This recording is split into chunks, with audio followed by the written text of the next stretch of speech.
उत्तर महाराष्ट्रातील कानाकोपऱ्यातील राजकीय, सांस्कृतिक, क्रीडा, शैक्षणिक, आर्थिक, आध्यात्मिक, सामाजिक व गुन्हेगारी वृत्तांचा आढावा देणारं न्यूज चॅनल म्हणजेच ब्रेकिंग न्यूज लाईव्ह नाशिक। आम्ही दाखवतो देशाची सत्य परिस्थिती।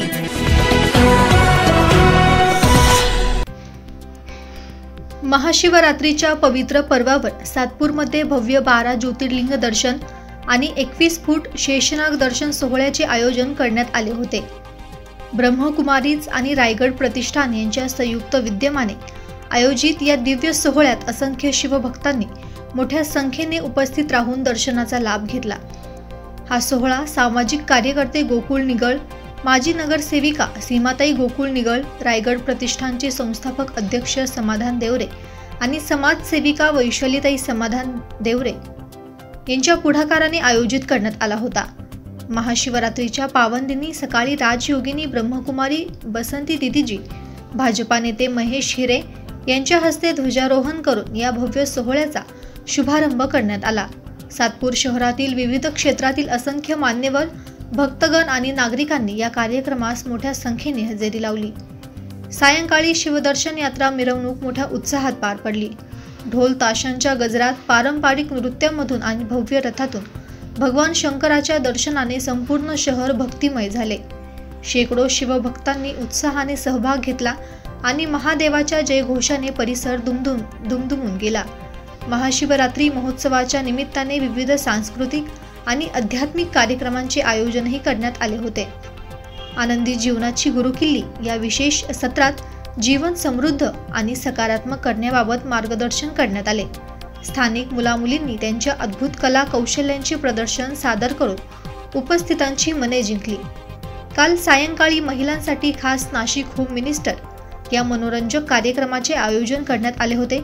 यावेळी माजी नगरसेविका सीमाताई निगळ यांनी सर्व महिला भगिनींना शुभेच्छा व्यक्त केल्या।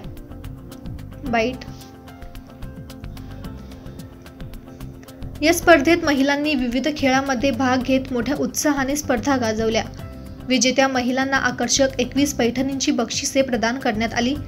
कार्यक्रमाचा आणखीन एक आकर्षण ठरला तो लकी ड्रॉ। या लकी ड्रॉ मध्ये निवडल्या गेलेल्या भाग्यवान विजेत्यांना मलबार हिल गोल्ड ज्वेलरच्या 10 आकर्षक गोल्डन घड्याळांचे बक्षीस देण्यात आले। या अनोख्या उपक्रमामुळे महिलांमध्ये विशेष आनंदाचे वातावरण पाहायला मिळाले। तब्बल 3 दिवस चाललेल्या या सोहळ्यात ब्रह्मकुमारीज संस्थेच्या असंख्य सहकार्यांनी दिलेल्या योगदानाबद्दल सर्वांचा सत्कार करण्यात आला। यावेळी ब्रह्मकुमारीज संस्थेच्या दिदींनी गोकुळ निगळ आणि समाधान देवरे यांच्या कार्याचे कौतुक व्यक्त केले। बाईट। संपूर्ण ब्रह्मकुमारीज संस्थेच्या सर्व पदाधिकाऱ्यांचे आभार व्यक्त करीत तसेच या कार्यक्रमाच्या आयोजनाची माहिती देत या कार्यक्रमाचे आयोजक तथा सामाजिक कार्यकर्ते गोकुळ निगळ यांनी सर्व उपस्थित महिला भगिनींसह नागरिकांचे आभार व्यक्त केले। बाईट। महाशिवरात्रीच्या निमित्ताने भगवान शंकराच्या दिव्य स्वरूपाचे दर्शन, भव्य शेषनाग मूर्तीचे दर्शन, ध्वजारोहण, शिवदर्शन मिरवणूक, आध्यात्मिक आणि सांस्कृतिक कार्यक्रम तसेच महिलांसाठी खास स्पर्धा आणि बक्षिसे अशा विविध कार्यक्रमांमुळे संपूर्ण शहरात भक्तिमय वातावरण निर्माण झाले। हा सोहळा नाशिककरांसाठी एक अविस्मरणीय आणि भक्तिभावाने भरलेला क्षण ठरला। आयोजकांच्या अथक प्रयत्नामुळे हजारो भक्तगणांना एकत्र येऊन महादेवाच्या चरणी नतमस्तक होण्याची संधी मिळाली। महाशिवरात्रीचा हा दिव्य सोहळा शिवभक्तांच्या हृदयात कायम स्मरणात राहील अशी भावना अनेकांनी व्यक्त केली।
त्याचबरोबर कर्मयोग शिकवतो. तुम्हाला कुठलेही कर्म सोडायची गरज नाहीये, कर्मसंन्यास नाहीये, तर कर्मयोग म्हणजे कर्म करत असताना स्वतःला दुर्गुणांपासून मुक्त ठेवणं. आणि जेव्हा आपण असे कर्मयोगी बनतो, दुर्गुणांपासून मुक्त होतो, तेव्हा आपल्याला खऱ्या अर्थाने मनशांती मिळते, संतुष्टता मिळते, मन सहज एकाग्र होतं, आपली कार्यकुशलता पण वाढते. म्हणून याला कर्मयोग, सहज राजयोग, भक्तियोग असे अनेक नावं दिलेले आहे. आणि काही नाही, तुम्हाला फक्त 7 दिवस 1-1 तास द्यायचा आहे. तो पण तुमच्या वेळेच्या अनुसार तुम्ही या, कुठल्याही जवळच्या सेंटरला भेट द्या आणि 7 दिवस फक्त ही माहिती जाणून घ्या की जी आपल्याला जीवन जगण्याची कला शिकवते, श्रेष्ठ विचार करण्याची कला शिकवते आणि त्याच्यामुळे तुम्ही तुमची गृहस्थी पण अतिशय चांगल्या प्रकारे सांभाळू शकतात. ओम शांती. भूषणबाई आणि त्यांच्या मिसेस या दोघांनी स्वतः मागच्या वर्षी हा कोर्स आहे आणि ते त्यांच्या अनुभवातून सगळं काही सांगत आहे. तर तुम्ही जरूर याचा लाभ घेणार. धन्यवाद. तुमच्या बरोबर असणार आणि जरी नगरसेवक म्हणून नाही तर तुमची मैत्रीण म्हणून हे सांगेल की जेव्हा हा आनंद मिळतो तो कोणीही आपल्याला घर बसलं देणार नाही. कारण संसारात फक्त धावपळ धावपळ धावपळ. त्यामुळे हा आनंद घ्या आणि सगळ्यांनी एन्जॉय करा. आणि प्रत्येकीला मैत्रिणीला भेटली तरी एक दिवस तिच्याकडनं नेसायला पैठणी घ्या आणि पुढच्या वेळेस तिला सांगा की मी जिंकेल तेव्हा तुला पण देईन. असं एक महत्वाचं नातं जवळ ठेवा आणि आपल्याला यातूनच शिकायचंय. ब्रह्माला आनंद, समाधान, समृद्धी, यश. आणि आपल्याला एका शिवबाबाच्या मार्गाला जेव्हा घेऊन जातो तेव्हा शिवबाबांचं जेव्हा आत्मरूप एक रूप होऊन आपण जेव्हा श्रद्धा भक्तीनी करतो तर तो सुख आणि सगळ्यात मोठी शांतता. आणि आपल्याला जे आपण 3-4 दिवस कार्यक्रम ठेवलेला आहे यामध्ये आपल्याला जे समाधान आणि शिस्तबद्ध काम आणि त्यातच शांततेने कसं वागलं पाहिजे हे आपल्याला शिकून जातं. आणि मनीषा दिदी आणि आम्ही समाधान भाऊ, वैशालीताई, गोकुळ भाऊ निगळ आणि सीमाताई निगळ यांच्यातर्फे सगळ्यांना खूप खूप बेस्ट ऑफ लक. जय महाराष्ट्र. सीमा वहिनी पण तुम्ही एक शिवरात्री ती, परंतु जी माघ महिन्यामध्ये जी शिवरात्री ती तिला आपण महाशिवरात्र म्हणून साजरी करतो. आणि आपल्या हिंदू धर्मामध्ये महाशिवरात्रीला खूप मोठं महत्व प्राप्त झालेले. तुम्हाला माहित असेल की समुद्र मंथनातून जे काही हलाल विष निघालं ते शंकरांनी ते प्रशासन केलं आणि आपल्या पूर्ण जगाचा विनाश होण्यापासून त्यांनी वाचवलं. आणि ह्या महाशिवरात्रीच्या दिवशीच भगवान शंकराचं आणि पार्वतीचं लग्न झालेले हे तुम्हाला ठाऊक असेल. तुम्हाला कल्पना असेल की जे काही आपलं ब्रह्माकुंडचं काम चालतं हे 140 देशामध्ये यांचं काम चालतं आणि सुमारे 10,000 केंद्रामध्ये त्यांचं विनाशुल्क काम असं चालतं. जे काही अनुभव तुम्ही ह्या 3 दिवसात घेतले याची नक्की शिदोरी तुमच्या भविष्यासाठी खूप कामाची ठरेल आणि मोलाची ठरेल असं मी सांगतो. परत एकदा मी मनीषा दिदी असेल, वासंती दिदी असेल त्यांचं खूप आभार व्यक्त करतो की पुढच्या वर्षी देखील याच्यापेक्षा सुंदर कार्यक्रम आपण या ठिकाणी आयोजित करू. आणि थांबतो. ओम शांती.